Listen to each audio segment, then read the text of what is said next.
박근혜 대통령의 거부권 행사가 임박했다고 하는데요. 전국 현안을 짚어보기 위해서 이동우 YTN 정치담당 부국장 초대했습니다. 어서 오십시오. 네, 안녕하십니까. 먼저 그 거부권 행사가 임박한 모양이죠, 박근혜 대통령이요? 예, 그렇습니다. 내일 그 국무회의가 있는데요. 예. 국무회의에서 거부권 행사할 가능성이 꽤 높은 것으로 이렇게 알려지고 있습니다. 이미 그 대통령이 이 국회법 개정안에 대해서 반대 입장을 분명히 천명을 했고요. 네. 이 대통령은 물론이고 이제 청와대 여권의 입장이 상당히 그 국회법 개정안은 위헌의 가능성이 높다 이렇게 보고 있기 때문에 예. 거부권을 행사할 가능성이 매우 높다 이렇게 보고 있습니다. 그러면 어떻게 되는 겁니까? 그다음 그 절차들이요? 일단 거부권을 행사하게 되면요, 국회에서는 이 부분을 다시 재의결할 것인지 아니면 국회에서 그대로 가지고 있다가 이번 19대 국회가 마무리되면서 그냥 유야무야 시킬 것인지 이제 그 부분을 결정을 해야 되는데요. 예. 지금 여당 전반적으로 지금 흘러가는 그 분위기는 유야무야 시키는 안으로 지금 점점 흘러가고 있는 것으로 보입니다. 예. 당초 유승민 원내대표 입장은 뭐 의원들의 그 의견을 물은 뒤에 재의결을 하자 뭐 그런 입장이었었는데 예. 최근에 조금 이제 그 부분이 의원들 그 전반적인 의견을 물어보니까 재의결을 하는 거는 굉장히 위험하다 뭐 그런 의견들이 많이 모아졌다고 청와대와 합니다. 정면 충돌하는 것이니까. 그렇습니다. 만약에 재의결에 붙여가지고 재의결이 돼버리면 대통령과 만약 당청 관계가 완전히 어그러지는 거고 그렇게 되면 대통령이 탈당을 해야 될 뭐 그런 상황에 몰릴 수도 있거든요. 예. 다음에 또 재의결에 붙여서 부결돼 버리면 그러면 이제 유승민 원내대표가 물러나야 되는 그런 상황이 되거든요. 그러니까 유승민 원내대표 입장에서는 이러지도 저러지도 못하는 입장이기 때문에 그 여러 가지 의원들의 의견을 물어보면 재의결에 하지 않고 아예 이거를 그냥 유야무야 시키는 것이 가장 낫다. 물론 이제 야당과의 어떤 관계에 있어서는 굉장히 좀 어려움을 겪을 수 있겠죠. 그렇지만 야당과의 관계가 껄끄러지는 것이 낫지 그렇다고 그 부분을 피하기 위해서 당청 관계가 완전히 파탄지경으로 가는 거는 굉장히 곤란하다. 그런 거죠. 특히 의원들 입장에서는 내년 총선을 앞두고 있지 않습니까? 내년 4월 총선인데요. 지금 뭐 의원들 입장에서는 내년 총선에 당선되는 게 가장 큰 꿈 중에 하나인데 대통령과 완전히 그 당청 관계가 어그러진 상태에서 내년 총선을 맞는다는 건 뭐 그 재앙이나 마찬가지거든요. 네. 최근 여론조사를 보면 물론 대통령 지지율이 많이 떨어지긴 했습니다. 리얼미터 여론조사로는 뭐 29%까지 내려오고 갤럽 여론조사가 29%까지 내려갔죠. 그렇지만 리얼미터 여론조사를 보시면은 뭐 그래픽이 좀 준비되는지 모르겠습니다만 한 34.9% 정도 지금 조금 오히려 좀 반등을 좀 하고 있습니다. 이제 메르스가 좀 진짜 진정 국면에 조금씩 들어가면서 그 전주에 비해서 0.3%포인트 정도 올라갔거든요. 그러니까 이번 주는 조금 더 나아질 가능성도 있고요. 대통령이 상당히 여러 가지로 국정 수행에 있어서는 문제점을 노정한다 하더라도 이 콘크리트 지지율이라는 게 있거든요. 한 30% 정도 전후.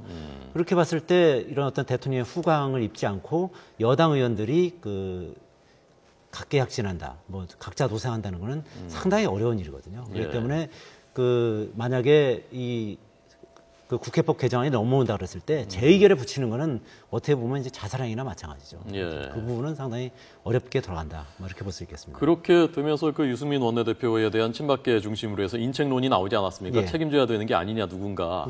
이 문제는 어떻게 될 것 같습니까? 아무래도 이제 넘어오면 국회로 이제 재의결안이 넘어오게 되면 그 친박 의원들을 중심으로 해서 유승민 원내대표에 대해서 아니면 파상 공세를 취할 가능성이 높죠. 그러면 유승민 원내대표 입장에서는 그러면 이제 본인의 어떤 그 재신임과 관련해서 한번 의원총회를 열어서 한번 투표에 붙여보자. 아마 그런 보관을 갖고 있는 것 같습니다. 근데 제 생각으로는 그랬을 때 이제 대통령을 선택할 것인지 유승민 원내대표를 선택할 것인지 뭐 일종의 고민이겠는데요. 그 부분을 이제 결정해야 되는 거거든요. 새누리당 의원들 입장에서는 그 부분을 결정해야 되는데 뭐 여러 가지 영향력이나 뭐 무슨 상징사나 이런 걸 봤을 때 대통령을 선택할 가능성이 더 높죠. 그러면 만약에 그거를 신임 투표로 올렸을 때 저는 부결될 가능성이 더 높지 않겠느냐. 그렇게 되면 이제 유승민 원내대표는 물러나야 되는 거죠. 근데 그 부분은 뭐 여러 가지 뭐 메르스도 있고 뭐 여러 가지 전국 그 상황에 따라서 뭐 대통령 지지율이라든지 여러 가지 변수에 따라서 좀 달라질 수는 있겠습니다만 일단은 기본적으로 유승민 원내대표는 굉장히 어려운 처지에 몰려 있다. 뭐 이렇게 볼 수 있겠습니다. 자, 오늘 그 시청자들께서 더 궁금해하시는 부분 아마 지금 야당 상황인 것 같습니다. 이종걸 원내대표는 오늘 회의에 나타나질 않았다면서요? 네, 그렇습니다. 이종걸 원내대표가 오늘 사실상 당무를 거부한 거죠. 뭐 이종걸 원내대표뿐만 아니라 오늘 뭐 당직을 맡은 그 김관영 수석 사무부총장, 그리고 박광원 당 대표 비서실장도 오늘 참석하지 않았습니다. 참석 안 했습니까? 그러니까 일종의 그 이번 인선에 대한 이제 항의 성격인 거죠. 예. 그 최재성 그 신임 사무총장은 이제 범친노계거든요. 예. 더 정확히 얘기하면 이제 정세균 계거든요. 그러다 보니까 결국은 친노가 당권을 완전히 장악해서 내년 총선에서 비노를 학살하려고 하는 거 아니냐, 뭐 그런 반발 심리가 이제 상당히 팽배해 있는 거죠. 네, 어떤 뭐 야당에서는 그 최재성 사무총장을 지칭해서 너무 잘 드는 칼이다. 그리고 이미지도 강성이고 예. 아마 범친노계인 것도 그렇지만은 뭐 예를 들면 우윤근 전 원내대표 같은 사람들은 친노계였지만 큰 거부감이 없었단 말입니다, 예, 당내에서. 그렇습니다. 그런데 최재성 사무총장은 아마 개인적인 그런 이미지들도 상당히 영향을 미치는 게 아닌가 싶은데 어떤 인물인지 소개를 좀 해주십시오. 최재성 그 신임 사무총장은 운동권 출신입니다. 예. 동국대 그 총학생회장 출신이고요. 그리고 대변인을 꽤 오랫동안 역임을 했었습니다. 그래서 네. 기자들 사이에서는 꽤 인기가 있는 편입니다. 좀 친화력도 있고, 아, 뭐 예. 좀 저돌적인 성격이 그러다 보니까 이제 예. 그런 부분에서는 좀 인기가 있는데 당내 의원들한테는, 특히 비노계 의원들한테는 그다지 인기가 있지 않은 것 같습니다. 좀 아무래도 좋게 말하면 추진력이 있고 예. 나쁘게 말하면 좀 호전적인 거죠. 그러다 보니까 이제 비노계 의원들은 아무래도 좀 반발 심리가 좀 있을 수밖에 없는 그런 상황인 거고요. 예. 포장마차도 운영했어요. 예, 그렇습니다. 이제 포장마차도 운영했고, 뭐 야채 장사도 하고, 뭐 20개 직업을 뭐 전전했다고 합니다. 예. 그리고 2004년 그 17대 국회에 들어온 뒤에 17대, 18대, 19대 그 내리 남양주에서 3선을 했습니다. 남양주죠. 예, 대여 투쟁을 강조하는 이제 강성 전략통이다 이렇게 좀 얘기가 나오고 있는데요. 네. 특히 2010년에 그 정세균 당시 그 대표 때 그 지방선거 기획본부 경선관리본부장이라는 걸 했습니다. 그러니까 사실상 그 당시 지방선거를 이제 총괄하는 그런 역할을 맡았었는데 그 당시에 이제 배심원제라는 걸 도입을 했답니다. 지방선거 때.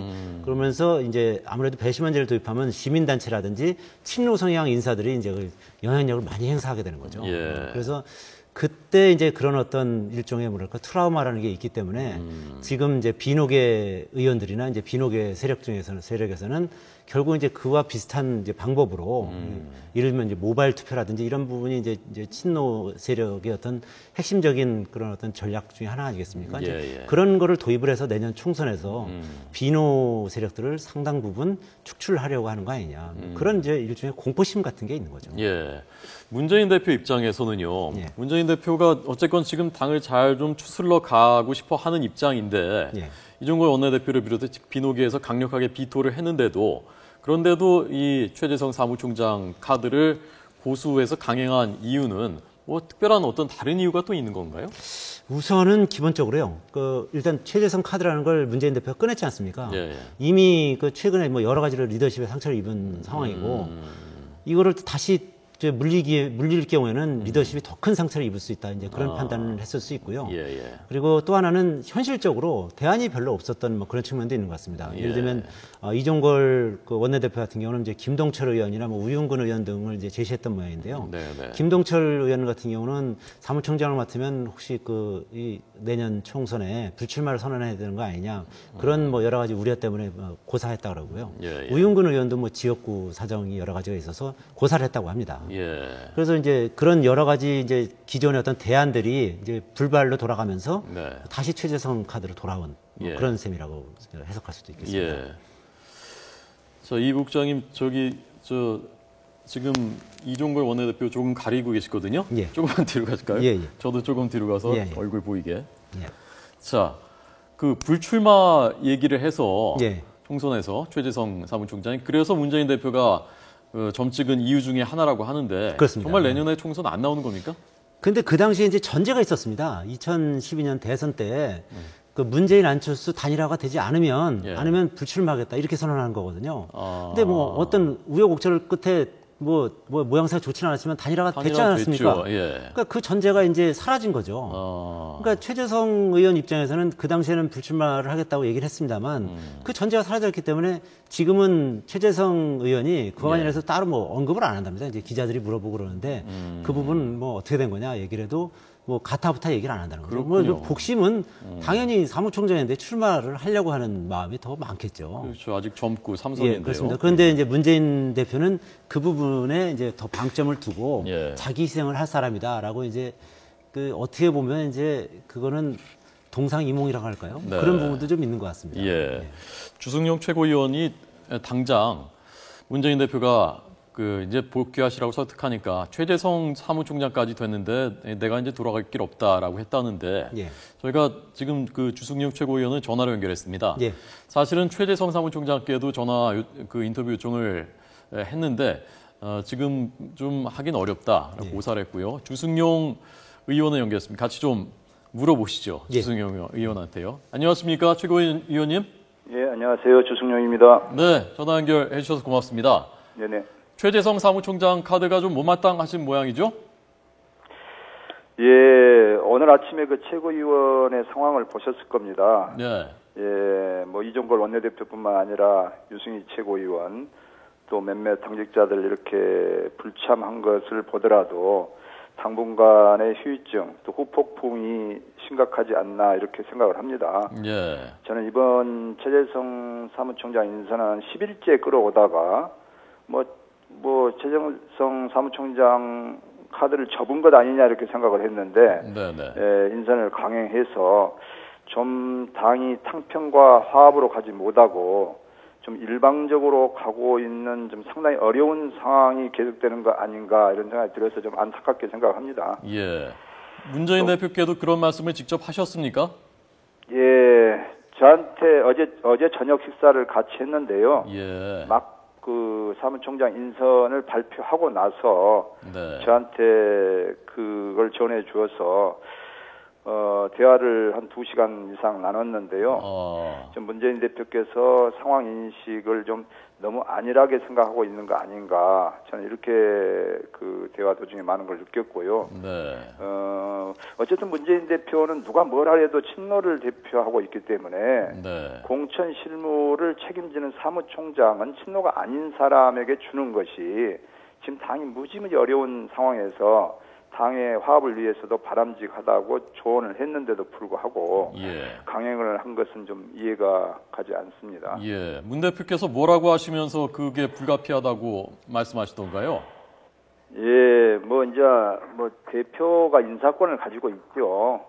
뭐 그 외에 뭐 전략홍보본부장이라든지 뭐 수석부총장이나 이런 분들은 대부분 비너로 구성됐는데 사무총장 하나 정도 대표가 이렇게 임명하는 것, 이걸 좀 그렇게 이해 못 해주겠느냐, 이렇게 생각을 하는데, 제가 그때 그랬습니다. 예.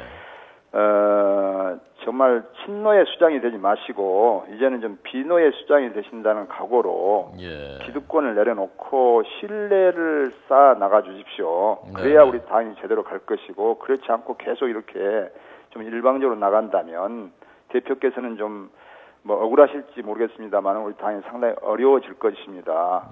분명히 대표께서도 개파의 기억자로 나오지 않겠다라고 했는데 지금 상황을 보면 그 약속이 제대로 지켜지지 않고 있는 것 같습니다. 앞으로 모든 상황은 문재인 대표에게 달려 있습니다라고 말씀을 드렸습니다. 간곡히. 예. 자, 저희 지금 이동우 YTN 정치 담당 부국장과 대담 중에 전화 연결했는데요. 이 부국장님 좀 대화하시죠.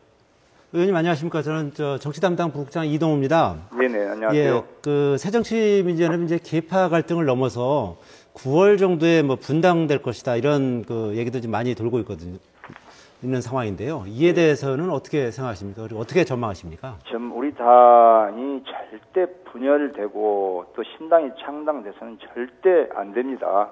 야당은 분열해서 망한다는 말이 있지 않습니까? 내년 총선 승리해야지만이 정권 교체가 가능하다고 생각하는 차원에서 정말 우리 당이 잘 됐으면 좋겠습니다. 그런데 뭐 앞으로 한 2가지 변수를 저는 예상을 하는데요. 첫째는 9월 중순경에 발표될 그 혁신안, 이게 아마 추석 밥상에 올라갈 것인데 이 추석 밥상에 올라간 이 혁신안에 대한 민심이 어떻게 변할 것인가. 그리고 그 이후에 바로 이어질 10월 달의 재보궐선거 결과, 특히 호남의 재보궐선거 결과가 어떻게 될 것인가. 저는 이것이 상당히 그 그 10월 이후에 우리 당이 안정될 것인가 요동칠 것인가의 변수가 될 것이다. 저는 그렇게 생각합니다. 예. 그 재보선이 기초단체장들 선출하는 재보선. 지금 현재는 뭐 여러 가지가 있을 수 있습니다. 권선택 지금 대전시장도 1심에서 지금 당선 모형이 나와요. 예. 호남에서는 호남에서는 상당히 많습니다. 지금 뭐 전남 장성이라든지 장흥, 예. 그다음에 광주 동구청장 등이 뭐 지금 2심까지 당선 모형이 나왔기 때문에 예. 그리고 조희연 서울시 교육감도 지금 2심에서 당선 모형이 나왔거든요. 네. 그러니까 이 10월 재보선이 꽤 커질 수 있습니다. 그래서 예. 지금 의원님께서 말씀하신 것처럼 10월 재보선이 큰 변수가 될 것으로 보이는 그런 상황입니다. 그 주 의원님 보시기에는 지금의 호남 민심의 추이로 봤을 때는 10월 재보선의 결과 어떻게 전망하십니까? 호남 지역에서의 결과를요.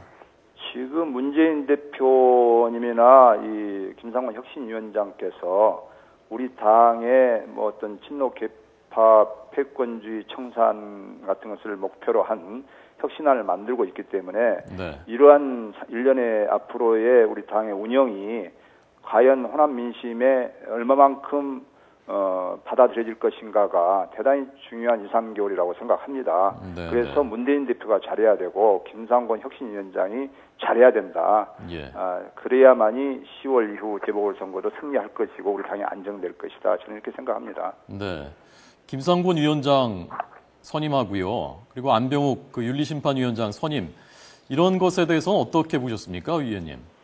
저는 뭐 누가 위원장으로 선임돼도 마찬가지라고 생각하고 있고요. 저는 김상곤 위원장님이 정말 개혁적인 마인드를 갖고 있기 때문에 또 위원장으로 선임되었기 때문에 저는 거기에 힘을 실어드리고 싶습니다. 네네. 단지 우리 당이 그동안 수차례 선거 패배 때마다 이 혁신안, 쇄신안을 만들어 놓고 그것이 실천되지 않은 것에 대한 저는 문제점이 있다고 보고요. 예. 최근에 김상곤 위원장님을 만나서 확실하게 담보를 받으십시오. 그래야지 혁신위에 이상이 있고 권한이 쓰는 겁니다. 지금 정권을 이임받았다고는 하나 아직 좀 애매한 부분이 있고요. 또 혁신안을 만들 때 하나부터 열까지 다 만들려고 하면 안 됩니다.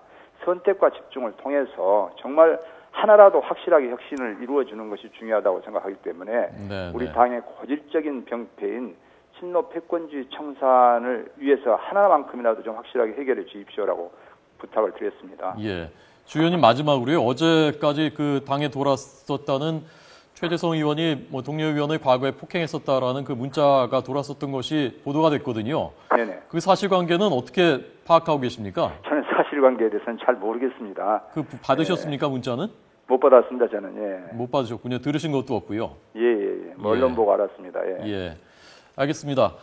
주승용 최고위원께 최고위원님입니까? 지금 아니면 완전히 사퇴하신 겁니까? 사퇴했습니다. 사퇴하셨군요. 예. 예. 주승용 의원님께 들었습니다. 고맙습니다. 예, 감사합니다. 자, 지금 주승용 최고위원은 전 최고위원은 그 문자 못 받았다고 하는데요. 예. 그건 어떻게 된 겁니까? 그 예, 문자. 그런 이제 소문이 좀 있었던 건데요. 예. 제가 그래서 이 방송 출연하기 직전에 네네. 그 맞았다고 하는 그런 소문이 돌고는 의원과 직접 제가 통화를 했습니다. 아, 그분하고요. 예. 근데 사실 그분이 덩치도 더 크고 예. 그리고 나이도 한 2살 정도 더 많습니다. 그래서 저도 좀 이게 좀 긴가민가 했었는데 예. 본인은 아주 극구 부인합니다. 그 최재성 사무총장과 본인은 아주 형님 동생하는 절친한 사이고 그런 일이 있을 수도 없었거니와 그런 소문조차도 본인은 듣지 못했다. 그런 얘기를 하고 있습니다. 네. 그래서 이 부분은 뭐 본인들이 이제 부인을 하고 있는 상황이고 뭐 네. 소문만 돌고 있는 거기 때문에 예. 이 부분은 뭐 사실 이 진실 여부는 좀 알기 어려운 그런 상황이다 이렇게 볼 수 있겠습니다. 알겠습니다. 이동호 YTN 정치 담당 부국장의 분석이었습니다. 고맙습니다. 네.